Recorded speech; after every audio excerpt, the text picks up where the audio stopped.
So I primed the injectors because I had to pull two of them when I did the glow plugs. And truck's cold right now. It's about 8 degrees out. So I'm going to cycle the glow plugs. It's probably going to take a bit.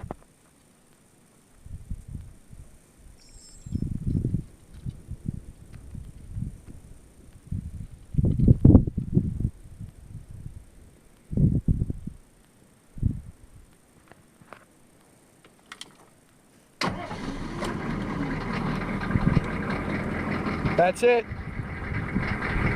8-degree cold start with new glow plugs.